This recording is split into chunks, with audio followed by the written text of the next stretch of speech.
نحمده ونصلي على رسوله الكريم اما بعد اعوذ بالله من الشيطان الرجيم بسم الله الرحمن الرحيم عما يتساءلون عن النبأ العظيم صدق الله العظيم اللهم صل على محمد وعلى آل محمد وبارك وسلم رب اشرح لي صدري ويسر لي امري واحلل عقدة من لساني يفقهوا قولي واجعل لي وزيرا من اهلي آمين يا رب العالمين۔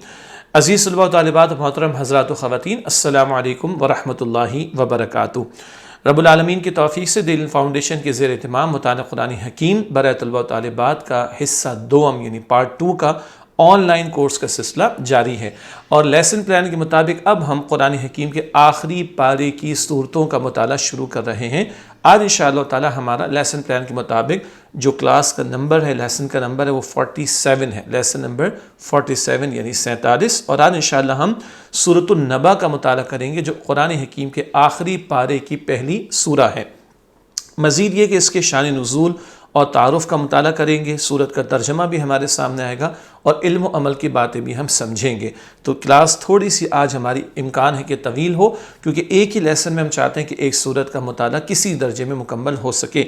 صفحہ نمبر جو آپ کے سامنے ہے وہ صفحہ نمبر 145، 146 اور 148، بک نمبر 2، پیج نمبر 145، 146، 148 کا انشاءاللہ آج ہم مطالعہ کریں گے۔ تو آج کلاس نمبر یہ لیسن نمبر ہمارا 47۔ آئیے باقاعدہ بات کو آگے بڑھائیں اور لیسن پلان کے مطابق اس بات کو آگے بڑھاتے ہوئے سب سے پہلے مقاصد مطالعہ کو سمجھتے ہیں۔ لیسن نمبر 47 سورۃ النبا، مقاصد مطالعہ، لرننگ آؤٹ کم، کن کن باتوں کو ہم سمجھیں گے۔ پہلی بات، قیامت کے واقع ہونے کے بارے میں کیا بتایا گیا ہے۔ نمبر 2، کائنات میں اللہ سبحانہ و تعالیٰ کی قدرت کی نشانیاں کس بات کی دلیل ہیں۔ نمبر 3، قیامت پر یقین انسان کے اندر کیا جذبات پیدا کرتا ہے، کیا رویہ ہوگا انسان کا اگر وہ قیامت پر یقین رکھتا ہو۔ چوتھی بات، شفاعت کی حقیقت کیا ہے۔ یہ شفاعت کا درس ہم آیت الکرسی میں بھی پڑھتے ہیں، من ذا الذی یشفع عندہ الا باذنہ، شفاعت کی کیا حقیقت ہے، اس پر بات ہوگی۔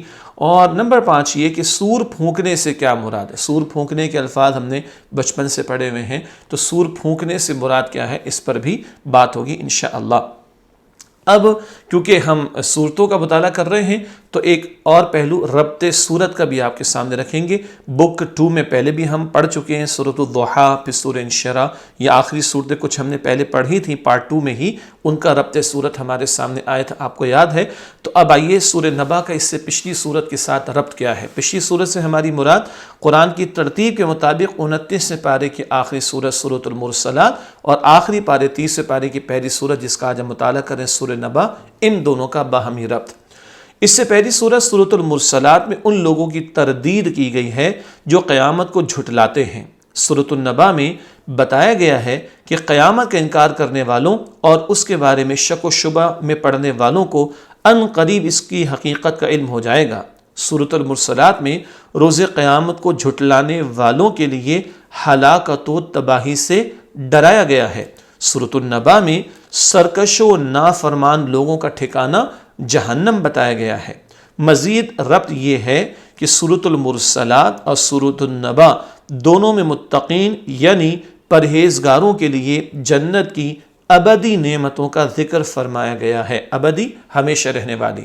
تو پچھلی سورت مرسلات 29 پارے کی آخری سورت اور سورہ نبا 30 پارے کی پہلی سورت، ان کا آپس کا ربط ہمارے سامنے آیا، اور وہاں قیامت کا انکار کرنے والوں کا بیان، یہاں شک شبے میں پڑے رہنے والوں کو بتا دیا گیا کہ حقیقت سامنے آ جائے گی، اور وہاں تباہی سے ڈرایا گیا، یہاں سرکش لوگوں کا ٹھکانہ جہنم بتایا گیا، اور دونوں صورتوں میں متقی لوگوں کے حسین انجام کو بیان کیا گیا۔ اب آئیے سورہ نبا کی 40 جو آیات ہیں۔ سورۃ النبا قرآن حکیم میں اس کا سورت نمبر 78 ہے، اور آیات 1 تا 12 اس وقت ہمارے سامنے ہیں۔ تو سورۃ النبا کی پہلی 12 آیات اس وقت ہمارے سامنے اسکرین پر ہے، آئیے ان کا ترجمہ کرتے ہیں اور تلاوت بھی ساتھ ساتھ اس کا اہتمام کیا جائے گا۔ اعوذ باللہ من الشیطان الرجیم، بسم اللہ الرحمن الرحیم۔ عما یتساءلون، وہ آپس میں کس چیز کے بارے میں سوال کرتے ہیں۔ عن النبأ العظیم، اس عظیم قیامت کی خبر کے متعلق۔ الذی ہم فیہ مختلفون، جس کے بارے میں وہ اختلاف کرتے ہیں۔ کلا، ہرگز ایسا نہیں۔ سیعلمون، وہ ان قریب قیامت کی حقیقت جان لیں گے. ثم کلا، پھر ہرگز ایسا نہیں. سیعلمون، وہ ان قریب جان لیں گے. الم نجعل الارض مہادا، کیا ہم نے زمین کو فرش نہیں بنایا.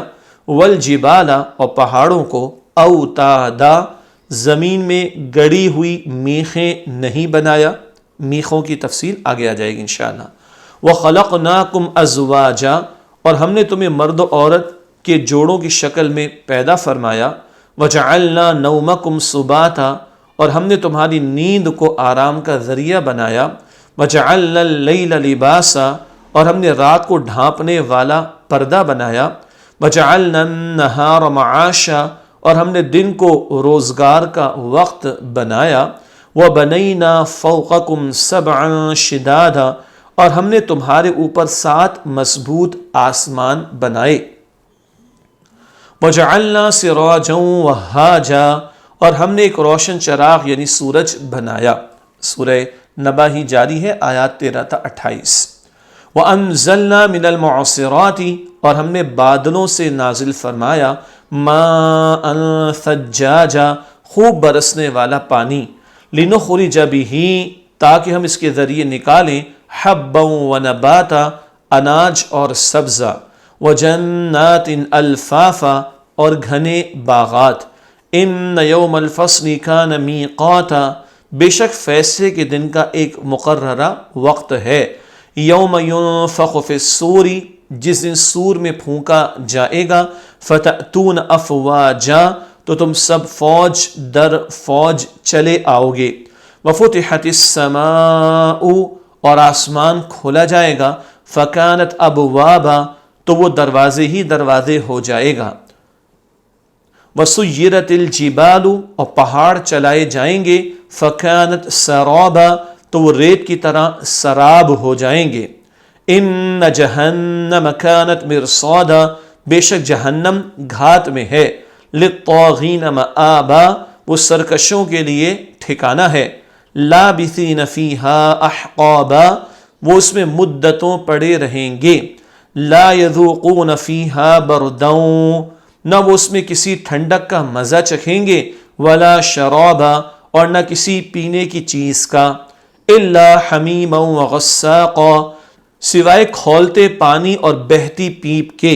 جزاء وفاقا، یہی ان کا پورا پورا بدلہ ہے. انہم کانوا لا یرجون حسابا، بے شک وہ کسی حساب کی امید نہیں رکھتے تھے. وکذبوا بآیاتنا کذابا، اور وہ ہماری آیتوں کو خوب جھٹلاتے تھے. اگلی آیات سورہ نبا، آیات 29 تا 37. وَكُلَّ شَيْءٍ أَحْصَيْنَاهُ كِتَابًا، اور ہم نے ہر چیز کو لکھ کر محفوظ کر رکھا ہے. فَذُوقُوا، کہا جائے گا تو اب تم مزہ چکھو. فَلَمْ نَزِيدَكُمْ إِلَّا عَذَابًا، پھر ہم تمہارے لیے عذاب کو بڑھاتے جائیں گے. ان للمتقین مفازا، بے شک پرہیزگاروں کے لیے کامیابی ہے. حدائق واعنابا، ان کے لیے باغات اور انگور ہیں. وکواعب اترابا، اور نوجوان ہم عمر عورتیں بیویاں ہیں. وکأسا دہاقا، اور پاکیزہ شراب کے چھلکتے ہوئے پیالے ہیں. لا یسمعون فیہا لغوا، وہ نہ اس میں کوئی بیہودہ بات سنیں گے. ولا کذابا، اور نہ جھوٹ. جزاء من ربک، یہ آپ کے رب کی طرف سے بدلہ ہے. عطاء حسابا، جو کافی ہو جانے والا انعام ہوگا. رب السماوات والارض، اس کی طرف سے جو رب ہے آسمانوں اور زمینوں کا. وما بینہما، اور جو کچھ ان کے درمیان ہے. اب میں ملا کر پڑھ رہا ہوں. وما بینہما الرحمن، بڑا مہربان. لا یملکون منہ خطابا، اس دن کسی کو اس سے بات کرنے کا اختیار نہ ہوگا. یوم یقوم الروح والملائکۃ صفا، جس دن روح جبرائیل علیہ السلام فرشتے صف باندھ کر کھڑے ہوں گے. لا یتکلمون، کوئی کلام نہیں کر سکے گا. الا من اذن لہ الرحمن، مگر جس کو رحمان اجازت عطا فرمائے گا. وقال صوابا، اور وہ بات بھی ٹھیک کہے گا. یہ سورہ نبا کی آخری آیات 38 تا 40. ذالک الیوم الحق، یہ دن حق ہے، فمن شاء اتخذ الی ربہ مآبا، لہذا جو چاہے اپنے رب کے پاس ٹھکانہ بنا لے۔ انا انذرناکم عذابا قریبا، بے شک ہم نے تمہیں قریبی عذاب سے ڈرایا ہے۔ یوم ینظر المرء، اس دن ہر شخص دیکھے گا، ما قدمت یداہ، جو اعمال اس کے ہاتھوں نے آگے بھیجے ہیں، ویقول الکافر، اور کافر کہے گا، یا لیتنی کنت ترابا، اے کاش کہ میں مٹی ہوتا۔ یہ الحمدللہ سورہ نبا کی 40 آیات کا مفہوم و ترجمہ تلاوت کے ساتھ مکمل ہوا۔ اب اس سورت کا شان نزول اور تعارف اور پھر تشریح انشاءاللہ۔ یہ سورت نبی کریم صلی اللہ علیہ وآلہ وسلم پر آغاز وحی کے بعد مکی زندگی کے ابتدائی دور میں نازل ہوئی۔ اس سورت میں قیامت کے آنے کی خبر دی گئی ہے، جس کے بارے میں لوگ اختلاف کر رہے تھے، اور قیامت کے واقع ہونے کے دلائل دیے گئے ہیں۔ دلیل کی جمع دلائل۔ لوگوں کو کائنات میں موجود اللہ سبحانہ وتعالیٰ کی مختلف نشانیوں اور قدرتوں کے ذریعے یہ سمجھایا گیا ہے کہ جو اللہ سبحانہ وتعالیٰ اتنی بڑی کائنات بنا سکتا ہے، وہ انسان کو دوبارہ بھی زندہ کر سکتا ہے۔ پھر قیامت کا ہولناک منظر کھینچا گیا ہے۔ یہ قیامت کی تفصیل اور اس کی ہولناکیوں کا بیان اس صورت میں۔ اس دن اچھے اور برے لوگوں کا انجام سامنے آ جائے گا۔ یہ بھی بتایا گیا ہے کہ آخرت میں کوئی اللہ سبحانہ وتعالیٰ کی مرضی کے بغیر کسی کی سفارش نہ کر سکے گا۔ ہاں، اللہ سبحانہ وتعالیٰ کے اذن سے مقربین بارگاہ الہی کی شفاعت قبول ہوگی۔ اللہ کے اذن سے مراد اللہ کی اجازت سے۔ مقربین کا لفظ قرب سے ہے، جو لوگ اللہ تعالیٰ کے بہت قریب ہیں۔ مقربین بارگاہ الہی، جو لوگ اللہ تعالیٰ کے بہت قریب ہیں، انبیاء ہیں، اللہ کے نیک بندے ہیں، ان کی شفاعت قبول ہوگی۔ سورت کے آخر میں برے انجام پر کافروں کی اس حسرت کا ذکر ہے کہ کاش وہ آخرت میں دوبارہ زندہ نہ کیے جاتے، نہ ان کا حساب کتاب ہوتا۔ تو قیامت کے بارے میں لوگوں کا اختلاف، اللہ تعالیٰ کی قدرت کی نشانیاں، قیامت کا برپا ہونا، قیامت کی ہولناکی، اچھے لوگوں کا اچھا انجام، برے لوگوں کا برا انجام، یہ سارے نقطے اس صورت میں ہمارے سامنے آ رہے ہیں۔ یہ شان نزول و تعارف کا بیان مکمل ہوا۔ اب آئیے سورت کی تشریح کی طرف چلتے ہیں۔ اچھا، 40 آیات ہیں، لیکن آیات مختصر اور تشریح انشاءاللہ تعالی مختصر آپ کے سامنے رکھیں گے۔ بسم اللہ الرحمن الرحیم۔ عم یتساءلون، وہ آپس میں کس چیز کے بارے میں سوال کرتے ہیں۔ مکی صورت ہے، مکی دور میں نبی علیہ السلام پر نازل ہوئی، اور مشرکین مکہ اور کفار موجود ہیں، ذہن میں ان کو رکھیے گا۔ آیت میں مذکور سوال کا ذکر، آیت میں مشرکین مکہ کے آپس میں سوال کا ذکر ہے جو قیامت کے بارے میں کر رہے تھے۔ قیامت کے بارے میں ان کے اختلافات تھے، کوئی مانتا ہے کوئی نہیں مانتا، کوئی شک اور شبے میں مبتلا ہے، اس کا ذکر ہے۔ آیت نمبر 2، عن النبأ العظیم، اس عظیم قیامت کی خبر کے متعلق۔ نبا کے معنی کسی اہم خبر کو نبا کہتے ہیں۔ نبا اہم خبر کو کہا جاتا ہے، اور عظیم خبر سے مراد قیامت واقع ہوگی، موت کے بعد دوبارہ زندہ کیا جائے گا، اعمال کا حساب ہوگا اور جزا و سزا دی جائے گی۔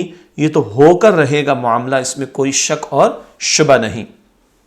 آیت نمبر 3، الذی ہم فیہ مختلفون، جس کے بارے میں وہ اختلاف کرتے ہیں۔ قیامت کے بارے میں لوگوں کے اختلافات، بعض کہتے تھے کہ مرنے کے بعد کوئی زندگی نہیں، دنیا کی زندگی ہی اصل زندگی ہے، ان کے نزدیک مرنے کے بعد دوبارہ زندہ ہو جانا ناممکن تھا۔ یہ لوگ کھلا انکار کرنے والے لوگ، آج بھی دنیا میں کچھ لوگ ایسے ہیں، لیکن اللہ کے تمام رسولوں نے، اللہ کی تمام کتابوں نے بتایا قیامت ضرور برپا ہو کر رہے گی۔ آیت نمبر 4، کلا سیعلمون، ہرگز ایسا نہیں، وہ عنقریب قیامت کی حقیقت جان لیں گے۔ لوگوں کی قیاس آرائیوں پر اللہ سبحانہ وتعالیٰ کا بیان۔ قیاس آرائی کرنا، تکے لگانا، علم ہونی اور ویسے قیاس گمان کر کے بات کرنا، کچھ اندازے لگا کر بات کرنا۔ عنقریب وہ قیامت کے قائم ہونے کی حقیقت کو جان لیں گے۔ یہ جو لوگ اختلاف کر رہے ہیں یہ غلط ہے، عنقریب انہیں پتہ چلے گا قیامت برپا ہونے والی ہے۔ آیت نمبر 5، ثم کلا سیعلمون، پھر ہرگز ایسا نہیں، وہ عنقریب جان لیں گے۔ جان لیں گے سے مراد دوبارہ زندہ کیے جانے کو جان لیں گے۔ جب زندہ کر دیا جائے گا قیامت کے دن تو سب کو یقین آ جائے کہ ہاں قیامت تو حق تھی۔ آیت کو دوبارہ دہرانے کی وجہ تاکید اور زور پیدا کرنے کے لیے کہ قیامت یقینی ہے، یہ الفاظ دہرائے گئے ہیں اور اس میں زور دیا گیا کہ قیامت لازماً برپا ہو کر رہے گی۔ آیت نمبر 6، اب اللہ تعالیٰ کی قدرتوں کا بیان، اللہ کی نعمتوں کا ذکر بھی، اللہ کی قدرتوں کا بیان بھی، اور بتایا جا رہا ہے جو اللہ تعالیٰ یہ سب کچھ کر رہا ہے، ہر بات پر قادر ہے، وہ تمہیں دوبارہ زندگی دینے اور قیامت میں کھڑا کرنے کو وہ اس کو پوری قوت حاصل ہے، پورا اختیار اس اللہ سبحانہ و تعالیٰ کے پاس موجود ہے۔ آیت نمبر 6، الم نجعل الارض مہادا، کیا ہم نے زمین کو فرش نہیں بنایا؟ اللہ سبحانہ و تعالیٰ کا زمین کے بارے میں فرمان، اللہ سبحانہ و تعالیٰ نے زمین کو فرش یعنی بچھونا بنایا ہے تاکہ ہم اس پر چلیں رہیں، روزی حاصل کریں۔ زمین اللہ سبحانہ و تعالیٰ کی قدرت کی ایک نشانی ہے، تو اس میں اشارہ ہے کہ جس اللہ سبحانہ و تعالیٰ نے زمین کو ہمارے لیے فرش بنا دیا، وہ ہمیں موت کے بعد دوبارہ زندہ بھی کر سکتا ہے۔ زمین نہیں تھی، اللہ نے بنایا، ہم نہیں تھے، اللہ نے پہلی دفعہ پیدا کیا، وہ اللہ دوبارہ پیدا کرنے پر بھی قادر ہے۔ آیت نمبر 7، والجبال اوتادا، اور پہاڑوں کو زمین میں گڑی ہوئی میخیں نہیں بنایا؟ اللہ سوال کر رہا ہے۔ اللہ سبحانہ و تعالیٰ کا پہاڑوں کے بارے میں فرمان، اللہ سبحانہ و تعالیٰ نے پہاڑوں کو بنایا جو کہ زمین میں کیلوں کی طرح گڑے ہوئے ہیں۔ یہ میرے سامنے ٹیبل ہے، اس ٹیبل کو ہم دیکھتے ہیں نا کہ کیل لگا کر اس کو بیلنس کیا جاتا ہے، کیل ٹھوکی جاتی ہے نا، تو اللہ تعالیٰ نے پہاڑوں کو زمین میں ٹھوک دیا ہے، جما دیا ہے زمین کو بیلنس کرنے کے لیے۔ میخیں اس سے مراد وہ کیلوں کی طرح بڑے بڑے وہ جو ٹھوک دیے جاتے ہیں، جب ٹینٹ لگائے جاتے ہیں تو بڑے بڑے کیل لگائے جاتے ہیں، اس سے سمجھ لیں تو پہاڑوں کو اللہ نے زمین میں جما دیا ہے اس طرح۔ اللہ اکبر۔ اللہ سبحانہ و تعالیٰ نے پہاڑوں کو بنایا جو کہ زمین میں کیلوں کی طرح گڑے ہوئے ہیں۔ اس میں اشارہ ہے کہ جو اللہ سبحانہ و تعالیٰ پہاڑوں کو زمین میں گاڑ سکتا ہے وہ قیامت کو بھی برپا کر سکتا ہے۔ جس کی یہ قدرتیں ہیں اس کی قیامت برپا کرنا کوئی مشکل نہیں۔ اگلی آیت، آیت نمبر 8، وَخَلَقْنَاكُمْ أَزْوَاجًا، اور ہم نے تمہیں مرد و عورت کے جوڑوں کی شکل میں پیدا فرمایا۔ انسانوں کے جوڑے بنانے سے مراد مرد اور عورت ہیں، تو اس میں اشارہ ہے کہ جس اللہ سبحانہ و تعالیٰ نے انسانوں کے جوڑے بنائے اسی نے دنیا اور آخرت کو بھی بنایا۔ مرد اور عورت کا جوڑا، میل فیمیل کا جوڑا، اسی طرح دنیا کا جوڑا آخرت ہے، وہ آخرت برپا ہو کر رہے گی۔ آیت نمبر 9، وَجَعَلْنَا نَوْمَكُمْ سُبَاتًا، اور ہم نے تمہاری نیند کو آرام کا ذریعہ بنایا۔ سبحان اللہ۔ اللہ سبحانہ و تعالیٰ کا نیند کے بارے میں فرمان، اللہ سبحانہ و تعالیٰ نے نیند کو ہمارے لیے آرام کا ذریعہ بنایا۔ نیند سے انسان کی تھکاوٹ دور ہوتی ہے، توانائی بحال ہوتی ہے، اور نیند انسان کی غم و فکر دور کر دیتی ہے۔ مشقت میں انسان ہے، پریشانی میں سو گیا تو ذرا غم دور ہو جاتا ہے۔ نیند کون دیتا ہے؟ اللہ، یہ بھی اللہ کی بڑی نعمت ہے۔ سلاتا کون ہے؟ اللہ، تو موت بھی کون دے گا؟ اللہ۔ صبح اٹھاتا کون ہے؟ اللہ، تو مرنے کے بعد زندگی دوبارہ کون دے گا؟ اللہ۔ آیت نمبر 10، وَجَعَلْنَا اللَّيْلَ لِبَاسًا، اور ہم نے رات کو ڈھانپنے والا پردہ بنایا۔ اللہ سبحانہ وتعالیٰ کا رات کے بارے میں فرمان، اللہ سبحانہ وتعالیٰ نے رات کو ڈھانپنے والی فرمایا ہے، اور یہ اس لیے فرمایا گیا کیونکہ رات کا اندھیرا لباس کی طرح ہر چیز کو اپنے اندر چھپا لیتا ہے۔ جیسے لباس ہم سب نے پہن رکھا ہے تو اندر کی ہر شے چھپ جاتی ہے، رات کی تاریکی جب چھا جاتی ہے تو یہ ایک لباس کا معاملہ ہے، ہر شے اس کے اندر چھپ جاتی ہے۔ رات کو تاریک کون کرتا ہے؟ اللہ۔ دن کی روشنی کون دیتا ہے؟ اللہ۔ آیت نمبر 11، وَجَعَلْنَا النَّهَارَ مَعَاشًا، اور ہم نے دن کو روزگار کا وقت بنایا۔ اللہ سبحانہ وتعالیٰ کا دن کے بارے میں فرمان، اللہ سبحانہ وتعالیٰ نے دن کو روزگار کا وقت قرار دیا ہے۔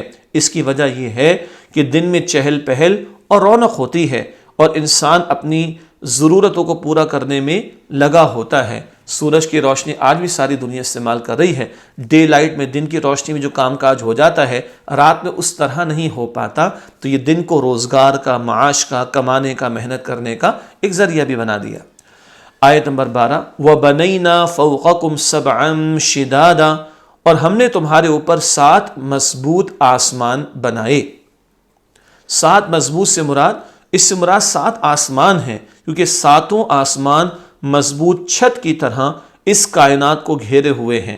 البتہ 7 آسمانوں کی اصل حقیقت وہ اللہ تعالیٰ کے علم میں ہے، مگر 7 مضبوط سے مراد اوپر تلے ایک کے اوپر ایک 7 مضبوط آسمان ہیں۔ آیت نمبر 13 وَجَعَلْنَا سِرَاجًا وَهَّاجًا، اور ہم نے ایک روشن چراغ یعنی سورج بنایا۔ روشن چراغ سے مراد سورج ہے، کیونکہ جس طرح چراغ جلتا ہے اور اس سے روشنی نکلتی ہے، اسی طرح سورج میں بھی جلنے کا عمل ہو رہا ہے اور اس سے روشنی نکلتی ہے۔ ایک اہم بات مزید آ رہی آگے، رات، دن، آسمان اور سورج کا ذکر کرنے کی وجہ، جو اللہ سبحانہ و تعالیٰ یہ عظیم الشان چیزیں بنانے پر قادر، رات کا نظام، دن کا نظام، زمین آسمان، وہ یقیناً قیامت بھی برپا کر سکتا ہے۔ اللہ تعالیٰ کی قدرتوں کا ذکر کر کے قیامت کے برپا ہونے کا بیان ہمارے سامنے آ رہا ہے۔ آیت نمبر 14 وَأَنزَلْنَا مِنَ الْمُعْصِرَاتِ مَاءً ثَجَّاجًا، اور ہم نے بادلوں سے نازل فرمایا خوب برسنے والا پانی۔ مراد کیا ہے اس سے؟ بارش۔ خوب برسنے والا پانی کے ذکر کی وجہ اللہ سبحانہ وتعالیٰ نے بادلوں سے برستا ہوا پانی نازل فرمایا۔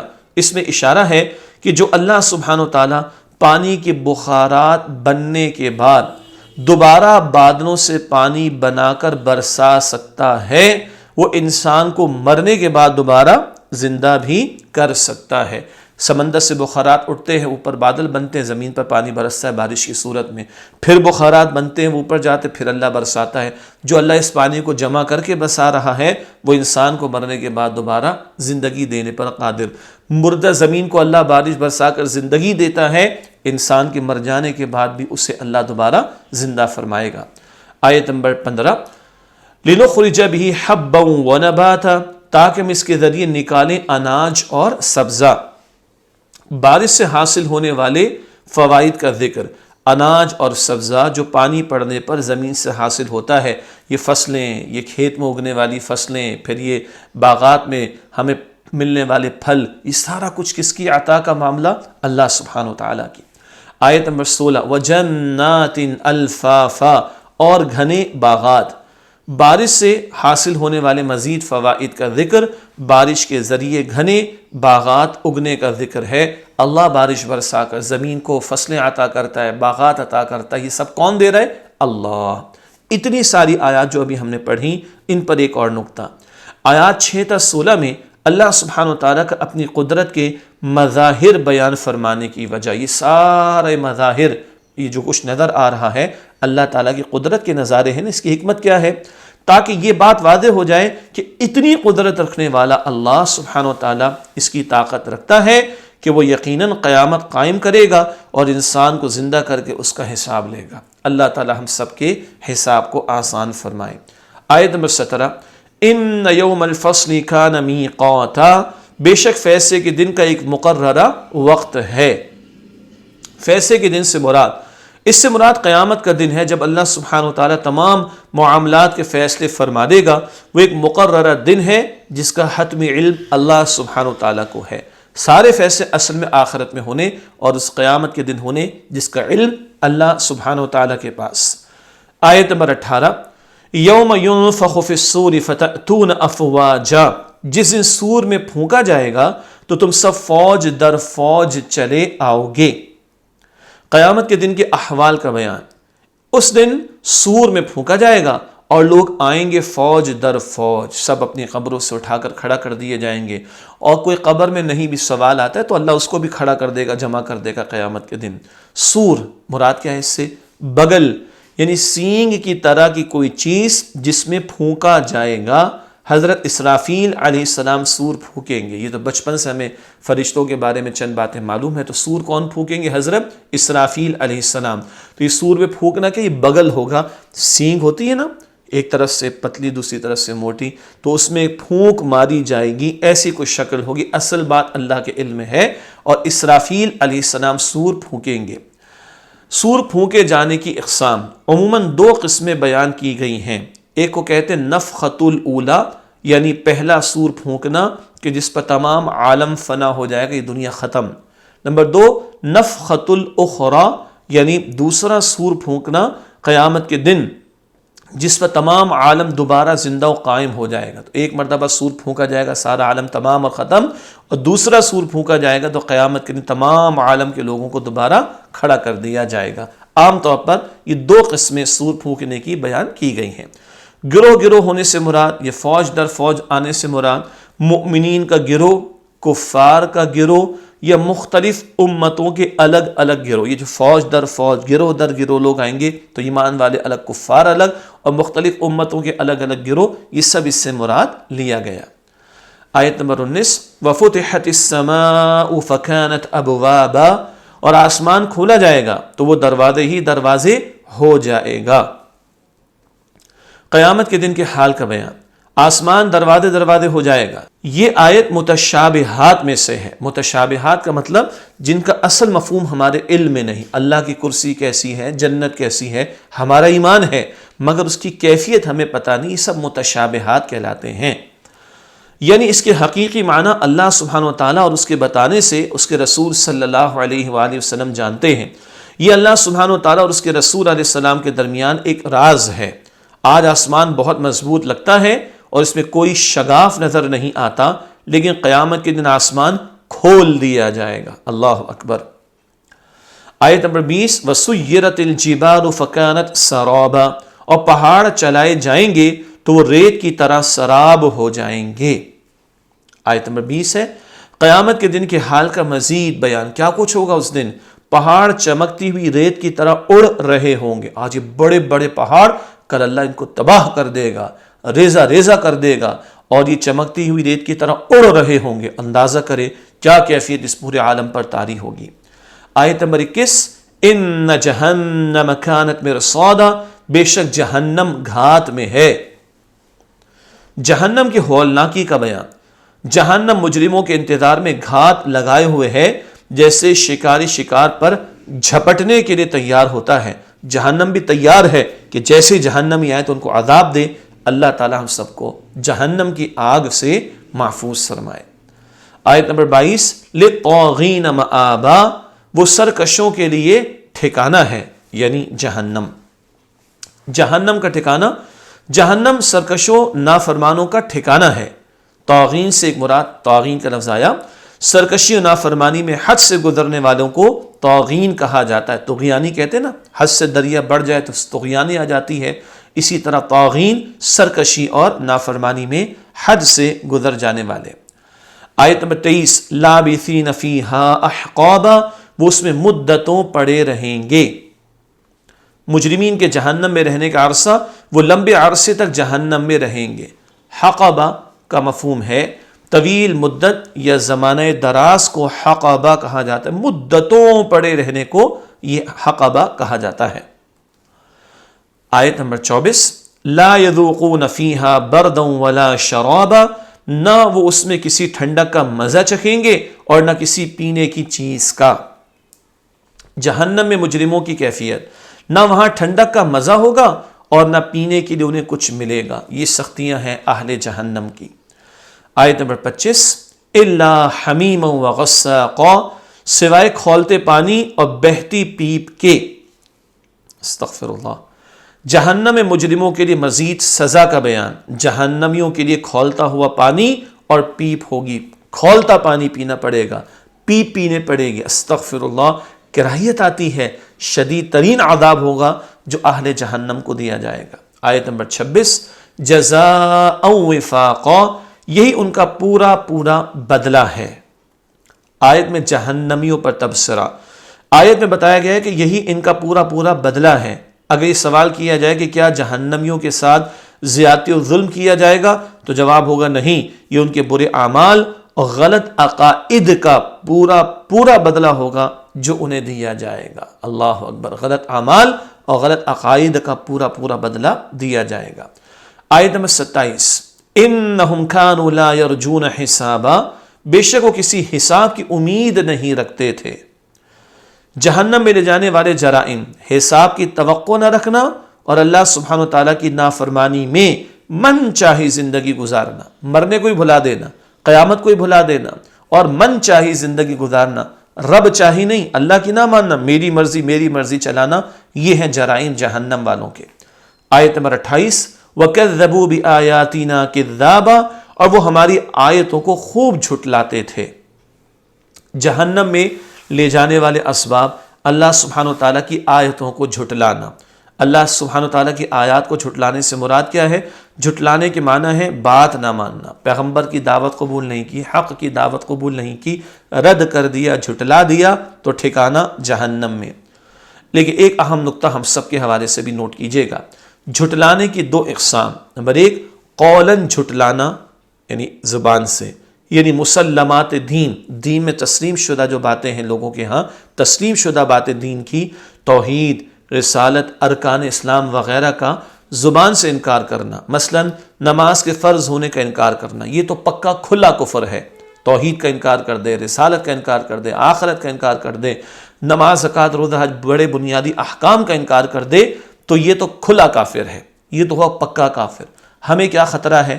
نمبر دو، عملاً جھٹلانا، یعنی مسلمات دین پر عقیدہ رکھتے ہوئے ان پر عمل نہ کرنا، مثلا نماز کو فرض ماننے کے باوجود ادا نہ کرنا۔ قولاً جھٹلانے کا ارتکاب کفر ہے، جو زبان سے انکار کرے وہ تو کافر ہے، جبکہ عملاً جھٹلانے کا ارتکاب نافرمانی اور گناہ ہے۔ جو نماز ادا نہیں کر رہا، روزے نہیں رکھ رہا، جھوٹ بول رہا ہے، حرام کما رہا ہے، یہ عملاً جھٹلا رہا ہے۔ لہذا ہمیں ہر قسم کے جھٹلانے سے بچنا چاہیے، ہر طرح کی تکذیب اور جھٹلانے سے اللہ ہم سب کی حفاظت فرمائے۔ آیت نمبر 29 وَكُلَّ شَيْءٍ أَحْصَيْنَاهُ كِتَابًا، اور ہم نے ہر چیز کو لکھ کر محفوظ کر رکھا ہے۔ ہر چیز کو لکھ کر رکھنے کی وجہ تاکہ ہر ایک اس کے اعمال دکھا کر اس کا بدلہ دیا جائے۔ اللہ کو سب معلوم ہے، کل کوئی جھوٹ بولنا چاہے گا بھی معاذ اللہ، اللہ دکھا دے گا یہ تمہارا کیا دھرا، یہ تمہارے اعمال ہیں، اسی کا نتیجہ دیا جائے گا۔ آیت نمبر 30 فَذُوقُوا فَلَن نَّزِيدَكُمْ إِلَّا عَذَابًا، کہا جائے گا تو اب تم مزہ چکھو، پھر ہم تمہارے لیے عذاب کو بڑھاتے جائیں گے۔ جہنم کے عذاب کی کیفیت کا بیان۔ جہنم کا عذاب مسلسل بڑھتا رہے گا، کم نہیں ہوگا۔ اللہ تعالی ہم سب کو جہنم کے عذاب سے محفوظ رکھے۔ یہ شدید الفاظ میں جہنم کی کیفیات کا بیان آیا۔ اب اللہ کے نیک بندوں کا بیان، یہ بات بھی نوٹ کیجئے گا، قرآن جہنم والوں کا ذکر بھی کرتا ہے تو ساتھ جنت والوں کا بھی بیان ہمارے سامنے رکھتا ہے۔ سورہ نبا کی آیت نمبر 31 ان للمتقین مفازا، بے شک پرہیزگاروں کے لیے کامیابی ہے۔ کامیاب ہونے والے متقین یعنی پرہیزگار۔ متقی کون ہوتے ہیں؟ کئی مرتبہ ہم نے پڑھا، اللہ سبحانہ و تعالی اور اس کے رسول صلی اللہ علیہ وسلم کا اطاعت گزار اور ان کی نافرمانی سے بچنے والا متقی کہلاتا ہے۔ جو گناہوں کو چھوڑے اور اللہ تعالیٰ اور نبی علیہ السلام کی باتوں پر عمل کرے وہ متقی۔ اور جنت کن کے لیے ہے؟ کامیابی کن کے لیے ہے؟ متقیوں کے لیے۔ آیت نمبر 32 حدائق واعنابا، ان کے لیے باغات اور انگور ہیں۔ آیت میں جنت کی نعمتوں کا ذکر، باغ اور انگور، لیکن یہ جنت کے باغ ہیں، یہ جنت کے انگور کا ذکر ہے جس کا ہم تصور بھی نہیں کر سکتے۔ آیت نمبر 33 وَكَذَاعِبَ أَتْرَابًا، اور نوجوان ہم عمر عورتیں بیویاں ہیں۔ آیت میں جنت کی مزید نعمت کا ذکر، ہم عمر نوجوان لڑکیاں یعنی بیویاں۔ اہل جنت کی عمر برابر ہوگی اور سب کو جوان کر کے اللہ تعالیٰ جنت میں داخل فرمائے گا۔ اللہ تعالیٰ ہم سب کو جنت الفردوس عطا فرمائے۔ آیت نمبر 34 وَكَأْسًا دِهَاقًا، اور پاکیزہ شراب کے چھلکتے ہوئے پیالے ہیں۔ پاکیزہ، ہاں نوٹ کیجئے گا۔ آیت میں جنت کی مزید نعمت کا بیان، شراب کے چھلکتے پیالے۔ دنیا میں تو حرام ہے، وہ گندی ہوتی ہے، بدبو مارتی ہے اور عقل کو معوف کرتی ہے۔ جنت میں اللہ پاکیزہ مشروب عطا فرمائے گا۔ آیت نمبر 35 لا يسمعون فيها لغوا ولا كذابا، وہ نہ اس میں کوئی بیہودہ بات سنیں گے اور نہ جھوٹ۔ آیت میں جنت کی مزید نعمت کا ذکر، نہ بیکار باتیں سنیں گے نہ جھوٹ سنیں گے۔ یہ ہے جنت جہاں سلامتی ہی سلامتی ہوگی، کوئی فضول گناہ کی بات وہاں پر بالکل بھی نہیں ہوگی۔ آیت نمبر 36 جزاء من ربک عطاء حسابا، یہ آپ کے رب کی طرف سے بدلہ ہے جو کافی ہو جانے والا انعام ہوگا۔ جنت کا انعام جنت ہمارے اعمال کا بدلہ نہیں بلکہ حقیقتاً جنت اللہ سبحانہ و تعالیٰ کی عطا اور اس کا فضل ہے، اس کی فضل اور اس کی رحمت سے ہی جنت ملے گی۔ اللہ ہم سب کو عطا فرمائے۔ جزا اور عطا میں فرق۔ جزا بدلے کو کہتے ہیں، جبکہ عطا سے مراد انعام یا فضل ہوتا ہے۔ جزا تو بدلہ ہوتا ہے، جبکہ عطا سے مراد انعام یا فضل ہوتا ہے، اور جنت اللہ کا انعام اور اللہ کا فضل ہی ہوگی۔ آیت نمبر 37، رب السماوات والارض وما بینہما الرحمن لا یملکون منہ خطابا، اس کی طرف سے جو رب آسمانوں اور زمینوں کا اور جو کچھ ان کے درمیان ہے بڑا مہربان ہے، اس دن کسی کو اس سے بات کرنے کا اختیار نہ ہوگا۔ رب کئی مرتبہ یہ لفظ آ چکا، بس پڑھ لیتے ہیں۔ رب وہ ہے جو کسی شے کو آہستہ آہستہ منصب کمال تک پہنچائے۔ حقیقی رب اللہ سبحانہ و تعالیٰ ہے جو تمام مخلوقات کی تمام حاجات اور ضروریات کو پورا فرماتا ہے۔ سورہ فاتحہ میں بھی لفظ آیا تھا، سورہ قریش میں بھی آیا تھا۔ اور رحمان کے معنی سب پر بے پناہ رحمت فرمانے والا، ہر ایک کو وہ عطا فرما رہا ہے دنیا میں، لیکن آخرت میں صرف فرما برداروں کو اس کی رحمت سے حصہ ملے گا۔ آیت میں الرحمن کی شان کا بیان۔ قیامت کے دن اس کے جلال کا عالم یہ ہوگا کہ کسی میں یہ جرت نہیں ہوگی کہ وہ اللہ سبحانہ و تعالیٰ کے سامنے کسی کی شفاعت کے لیے لب کشائی کر سکے کہ اللہ تو اس کو معاف فرما دے، کسی کی جرت نہ ہوگی۔ البتہ وہ خوش نصیب جن کو اللہ سبحانہ و تعالیٰ شفاعت کرنے کی اجازت عطا فرمائے گا، وہ اللہ سبحانہ و تعالیٰ کے حضور اپنی گزارشات پیش کریں گے، اور اللہ سبحانہ و تعالیٰ ان کی شفاعت قبول فرما کر ان کی عزت افزائی فرمائے گا۔ کفار و منکرین آج بڑے زبان دراز بنے ہوئے ہیں، انہیں چاہیے کہ ذرا روز قیامت کا بھی خیال رکھیں۔ آج کفار و مشرکین بڑھ چڑھ کر باتیں کر رہے ہیں، کل کا خیال رکھیں کہ اللہ کے سامنے پیش ہونا ہوگا۔ تو اللہ کے نیک بندے انبیاء ہیں، اور اللہ کے مزید اور نیک بندے ہیں، وہ شفاعت کریں گے کہ اللہ فلاں فلاں کو بخش دے۔ اللہ ان کی شفاعت قبول فرما کر ان لوگوں کو بخش دے گا، اور شفاعت کرنے والوں کو یہ عزت دے گا کہ وہ التجا کریں گے تو اللہ اپنے فضل سے معاف فرمائے گا۔ معاف فرمانے والا کون؟ اللہ سبحانہ وتعالی۔ آیت نمبر 38، یوم یقوم الروح والملائکۃ صفا لا یتکلمون الا من اذن له الرحمن وقال صوابا، جس دن روح، جبرائیل علیہ السلام اور فرشتے صف باندھ کر کھڑے ہوں گے، کوئی کلام نہیں کر سکے گا مگر جس کو رحمان اجازت عطا فرمائے گا، اور وہ بات بھی ٹھیک کہے گا۔ قیامت کے دن کی کیفیت کا بیان۔ حضرت جبرائیل علیہ السلام اور فرشتے صفے بنائے کھڑے ہوں گے، اور کسی میں اللہ سبحانہ وتعالیٰ کے سامنے بات کرنے کی ہمت نہ ہوگی سوائے اس کے جس سے اللہ سبحانہ وتعالیٰ اجازت دے۔ الروح سے مراد الروح الامین حضرت جبرائیل علیہ السلام کا یہ لقب ہے۔ شفاعت سے مراد کسی کے حق میں سفارش کرنا شفاعت کہلاتا ہے، کسی کے حق میں سفارش کرنا شفاعت کہلاتا ہے۔ شفاعت کی حقیقت، قیامت کے دن اللہ سبحانہ وتعالیٰ اپنے انبیاء کرام علیہم السلام بالخصوص امام الانبیاء صلی اللہ علیہ وآلہ وسلم اور صالحین کو دوسرے مسلمانوں کے حق میں سفارش کی اجازت دے گا۔ صالحین نیک لوگ مراد ہیں، اور اللہ ان کی شفاعت قبول کر کے لوگوں کو معاف بھی فرمائے گا، مسلمانوں کو۔ شفاعت باطلہ، باطل شفاعت، باطل سفارش۔ کوئی شخص اللہ سبحانہ وتعالیٰ کی مرضی کے خلاف کسی کی شفاعت کرے، یعنی جبرن کسی کو بخشوا لے، یہ عقیدہ شفاعت باطلہ کہلاتا ہے، اور کوئی ایسا نہیں کر سکے گا، کوئی باطل سفارش کسی کے لیے نہیں ہو سکے گی۔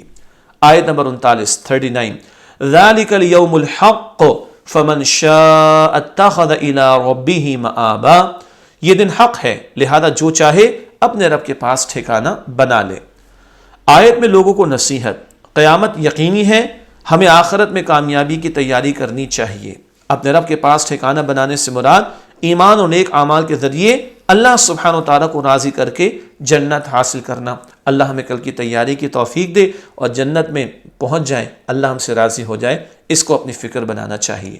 آخری آیت ہے سورہ نبا کی آیت نمبر 40، اِنَّا أَنذَرْنَاكُمْ عَذَابًا قَرِيبًا يَوْمَ يَنظُرُ الْمَرْءُ مَا قَدَّمَتْ يَدَاهُ وَيَقُولُ الْكَافِرُ يَا لَيْتَنِي كُنْتُ تُرَابًا، بے شک ہم نے تمہیں قریبی عذاب سے ڈرایا ہے، اس دن ہر شخص دیکھے گا جو اعمال اس کے ہاتھوں نے آگے بھیجے ہیں، اور کافر کہے گا اے کاش کہ میں مٹی ہوتا۔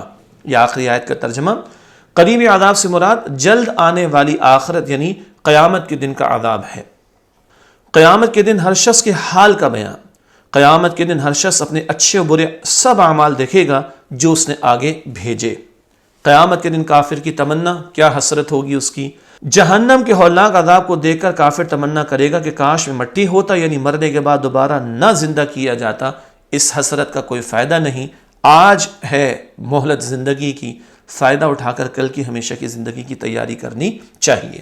آخر میں بس علم و عمل کی باتیں مختصراً آپ کے سامنے رکھتے ہیں کیونکہ چیپٹر آج ہی ہمیں مکمل کرنا ہے انشاءاللہ۔